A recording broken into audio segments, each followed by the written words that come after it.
ano bang laman ng baon pack mo? Maraming comments sa ating comment section sa aking previous video. Ang sabi, Sir Neil, ano bang binabaon ng isang new breeder sa kanyang leg? So gusto niyo ba malaman? Para samahan niyo. Okay, number 1, of course, new breed ka, kailangan mo ng tubig. Simulan natin sa umpisa. Abasta Nel Carly B. That only prove, and this is when the moments turn to memories. De La Cruz Debbie S. So clear to see. This is Salamat na kaagad sa aming mga magulang, kaibigan, kaklase, at sa aming mga ka-church. memories.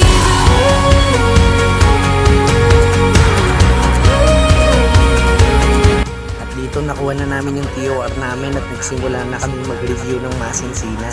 Salamat nga pala sa CBRC. Kami ay mga Eagles. Ang dami namin napuntahan na lugar. Thank you ulit, CBRC. At ito naman ang aking solid group. Sila nga pala ang New Breed Teachers, ng mga napakahusay na guro at committed pa. Ito nga pala ang aming dinner. Salamat sa pagpapadinner, Pastor Ikel.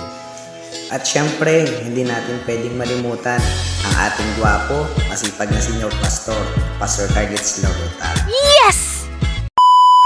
Pagkatapos ng dinner, balik na naman sa dating gawi. Review ulit sa malalayong lugar. Siya nga pala ang isa sa pinakamagagaling na teachers o lecturer ng CBRC. Thank you, sir. Masinlok, Masinlok again, and Pampanga. Tama. Kailangan natin maging awesome. Andito kami sa Pampanga. At kapag nakita mo yan, ang kasunod, uwian at kainan na. Ito naman ang aming Valentine's Day. Kaya lahat nakapula. Ito ang panahon na kami napunta sa Bataan. Dito naman kay Sir Janus, hindi lang kami nag-review all day. Kami rin ay umiyak. Salamat din pala sa pagpapahiram, Pastor Rikel, ng iyong baby Rush. Miss ka na namin, Rush. Masaya sikat dahil hindi po kami nahihirapan sa biyahe sa mga nagtatanong dahil mayroong mabuting pastor na nagpahiram ng kanyang sasakyan. Hindi na pagod mag-commute. Yes! Ito na pala yung bumiyahe kami ng Baguio para mag-file sa PRC. Pero hindi lang yon. Kami rin ay naggala pagkatapos namin mag-file. Nag-bike sila, nag-enjoy, kumain, nag-bike ulit si Pengs. Nag-bike na naman sila. Ang saya-saya nila. Pero ako hanggang noon. Pagbaba, balik na naman sa review. Review again. Pero tandaan, sabi nga nito, no pain, no gain. Samahan mo pa ng pag-enjoy, di ba, Pengs? Tas konting kain. At samahan na naman ng pag-enjoy, right, Pengs? At hindi lang yon, nag-visitation din dahil malapit na ang aming anniversary. Pinatunayan namin dapat masunahin mo si Lloyd. Hanggang sa umakyat na kami ng Baguio at narito ang video. So, packet na po kami ng Marcos. Ito po ang aming driver. Salamat pala sa pagdadrive sa amin, Virgin June. Yan, ito po ang ating kasama. Ising na sikat. So, formality na lang po ang aming exam. Pasado na kami, in Jesus' name. Amen ba dyan? So, yan po ang aming assistant. Grabe naman. Grabe naman assistant, engineer. At kapag pagod ka sa biyahe, ang kailangan mo lang ay kumain. At sa wakas, nakarating na kami sa aming dorm. Kami ay nag-enjoy, nag-review, at kumain ng aming hapunan. Kinabukasan, masaya ang lahat sapagkat sa niluto ni Vanessa Lantano na tinola. Lalo na kapag ganyan ang outfit na nagluto, talagang masarap. Pagtapos kumain, chinek na namin ang aming room assignment. Ang amin palang school na pag-e-examan ay Baguio City National High School. Ito rin ay school ng aming pastor na si Pastor Ikel nung siya ay nasa elementarya pa. Ito. Faith!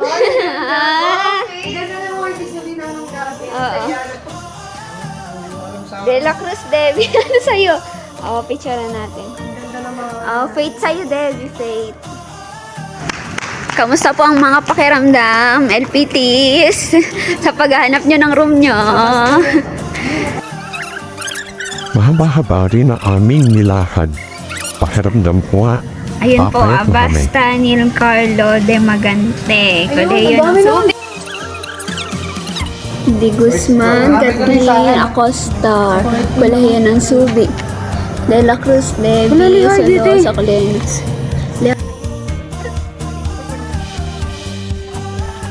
Dito ay naglahad-lahad na naman kami. Maraming rooms ang aming inanap. Tingnan mo si Peng. Tinuturing niya si Vanessa Lantano. Ang saya-saya. Ay, ang ganda din. Ay, grabe. Buti na lang tayo nag-video ka. Sure na to, te. Ay, yung second, te. Wala na. At dito na namin na nalaman na kung saan na pala kami nagpupunta. Pero tuloy pa rin ang paghahanap. Hanggang sa natagpuan. Napunta si Peng sa Courage, si Kathleen naman sa Fidelity. At pagkatapos noon, kami ay dali-dali na umuwi sa condo unit. Hello, ready na po ang kanilang snacks at ang kanilang babaunin bukas. At nagre-ready na rin po ang American ating mga Independence. soon-to-be Siya yun. teachers. At The siya po ay leader of the kumakain. At nagbigay ng isang napakahalagang paalala ng nag-iisang Sir Carl Balita. Huwag isipin ang mga negatibo, maging positibo at umasa sa Diyos na kayang gawin ang mga imposibleng bagay. Pagkatapos kumain, agad akong pumunta sa labas. Kanya-kanya kami upang manalangin, humingi ng tulong sa Diyos at magpasalamat agad. Dahil lang sabi nga, pananampalataya ay pagpapasalamat sa bagay o kahit ano pa man ang iyong hinihiling na bagamat hindi mo pa man nakukuha, ito ay iyon ang ipinagpapasalamat. At makikita nyo, napakaganda ng aming tinuluyan. Salamat sa aming pastor, si Pastor Ikel, sapagkat siya ang nakahanap ng napakagandang lugar na ito. Yes! At maaga kaming gumising para mag-prepare at ito ang una naming groupie bago sumabak sa exam. Ang baon na inihanda na. Gusto mo bang malaman kung anong laman yan? Tara, panoorin natin to. Say hi! So, tatanungin natin si Sir Neil. Sir Neil, ano bang laman ng baon pack mo? Okay, bago tayo mag-start, pwede pa kayo tutukman na sa ating worship. So, ganyan ang routine namin. Bago kami sumabak dun sa pinaka-big day namin o sa aming the big one, wino-worship muna namin si Lord. Amen. So, maraming comments sa ating comment section sa ating previous video. Sabi, Sir Neil, ano ba binabaon na isang new breeder? Sa kanyang deck. Naman, tara, samahan mo. So, sumunod muna yung pakilala ng ating chef, Aldrin Santos, future lawyer. Amen. So, andito ang ating baon pack na talaga namang napakasarap at talaga namang napakasustansya. And prepared especially by Vanessa Lantano. So, hindi ko alam asan siya pero tara, kalikalin natin. Number 1, of course, new breed ka, kailangan mo ng tubig. Dapat during exam, meron kang tubig. Ngayon naman, ang pinaka-importante, i-check natin ano ba yung masarap dito. So, bilang isang new breed, ikaw ay pinabaunan ng Quaker Oats, oatmeal cookies. First time pa lang natikman ni Alden, pero nabigyan niya na siya. So, meron din tayo dito ng dalawang sandwich. Okay? And we have a lot of Mentos, Max, and Goya, and also Bingo. So, dito pa lang, kahit di ka na mag-lunch, kusog ka na. And lalaki ako, pinapaunan pa rin ako ng tissue. Hindi natin nalaman kung pwede mangyari mamaya, pero ready. Sabi nga, Boy Scout. Wow! And next, of course, new breed ka. May tubig ka na, may mogo-mogo ka pa. Ang mogo-mogo, may iniinom ka na, may hinangata ka pa. So talagang solve na solve tayo dito, mga ka-new breed. And most importantly, sa ating lunch, meron tayong napakasarap na chicken. Alam nyo ba kanina bago luto ito, ang laki neto. Pero lumingid dahil sa mantika. I don't know if it's because of the temperature here. Pero praise God, meron tayong masarap na lunch mamaya. And lastly, meron tayong kanin. Itong kanin na to galing pa to sa Europe. In-import pa natin dito. And especially cooked by one of the best chefs in the Philippines. Wow. So, yun lang naman. Ko lang sabihin sa inyo, ang sarap maglingkod kay Lloyd. Kasi sa panahon na ikaw naman yung nasa battle, may mga tao nagmamahal at maglilingkod sa'yo. Sabi nga, hindi ito battle lang ni Neil, ni Sir Neil, hindi lang ito battle lang kung sino. Battle ito ng buong New Breed at ng mga kapwa ko na nanampalataya sa nag-iisang Diyos na buhay, kasi Yeso Cristo. Maraming salamat, guys! Amen. Thank you and God bless. Sir Neil, may last na tanong ako. Papa sa bayon? CBRC number 1. Woo! At ito yung litrato namin bago kami bumiyahe. Nagpicture muna kami sa labas. Makikita nyo, ang lalaki ng ngiti namin. Kinakabahan pero mas kumpiyansa kami na maitatawid namin. Hindi dahil magaling kami, bagkus. Meron kaming Diyos. At nandito yung picture namin nung binaba na kami sa Baguio National High School. At ayan ang aking room. Pinicturean ko bago man lang iwanan ng cellphone at gamit sa labas. Sabi nila, kailangan mo daw ito. Kita mo naman, ang dami niyang binili. Pero para sa amin, ang mas kailangan mo ay ang matinding panalangin at maniwala ka sa Diyos. At makikita nyo, kami ay masaya dahil sinalubong kami ng mga New Breed Baguio na aming mga kasama. So napakasayang pagkakataon nito.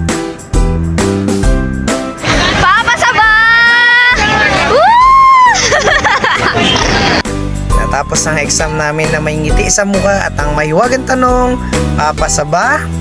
Ang sagot, ito na ang masamang balita. Pero ito na ang pinakihintay natin na pagkakataon. Palalaman natin ano ang kinalabasan. Ni, congrats! Pasado ka na! At agad nilang sinin sa akin ito. Pagkakita ko ng litratong ito, agad akong umiyak sapagkat naramdaman, naranasan, at ipinakita sa akin ng Diyos na siya ay mabuti. Salamat, Lloyd, sa iyong pagmamahal at pagiging totoo. Hanggang sa pumasa na rin si Kathleen, kitang-kita ang saya sa kanilang lahat. Pero mas lalo na kay Kathleen na nakaranas ng kabutihan ng Diyos. At dito naman, si Pengs ay sobrang pahiyak. Mabuti ka talaga, Panginoon.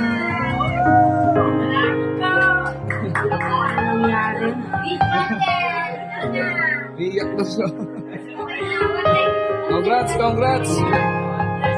Yes!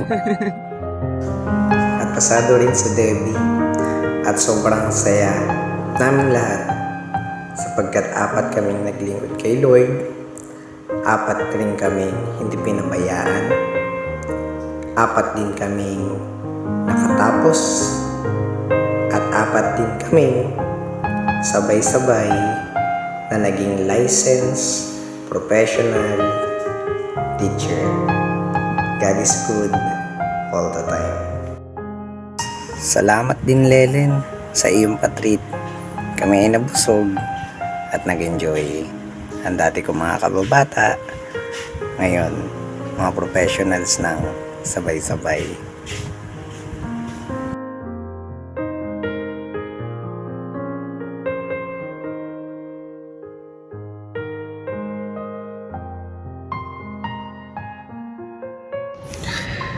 Unang-una nagpapasalamat po ako sa Diyos dahil ako po ay kanyang binigyan ng pagkakataon na maranasan po ang pagbabago at binigyan niya ako ng direksyon ng pupuntahan ng magandang kinabukasan. Marami po nagduda, marami pong hindi naniwala, and maski sa sarili ko alam ko pong hindi ko kaya, pero dahil po meron tayong Diyos na gumagawa ng mga imposibleng bagay, ito po ay naging posible. And pinapasalamatan ko po ang aking tatay sa lahat po ng pagod mo, sa pagsasakripisyo mo, pagbamaneho, para lang suportahan ako sa aking review kahit gaano pa kalayo. pinapasalamatan kita. Naging tatay kita, naging nanay din po kita. And pinapasalamatan din po namin ng mga pumasa ang Subic Church of Christ dahil po sa inyo naranasan namin ang pag-ibig ng Diyos na tumutulong sa hirap, hindi lang lagi sa tagumpay. Naranasan po namin na nandun kami sa ilalim pero yung pag-ibig nyo po ay naranasan namin ng buong buo. Pinapasalamatan ko rin po ang aming mentor, si Pastor Ikel. Salamat po sa lahat ng pagmamahal na binigay nyo sa aming mga pumasa. Mula po sa pagpapahiram ng sasakyan, sa aming review, sa malayong lugar. Hindi ka po nag-atubili na ipagamit ang iyong personal na sasakyan para ipakita din ang iyong pagsuporta at pagmamahal sa amin. And hindi lang po yun, pati yung bulsa ng aming Pastor Gumalaw. And salamat po aming pastor. Pinapasalamatan din po namin ang New Breed, lalong-lalo na po ang Primary 12, ang aming solidong grupo. Sa lahat po ng pagkakataon, mahirap, sa tawanan, sa ulan, sa araw, kami po yung magkakasama. And napakapalad po namin dahil meron kaming grupo na kagaya ng Primary 12. And lastly, salamat po sa lahat ng 144 na nalangin. Pinag-pray kami during our exam and before it.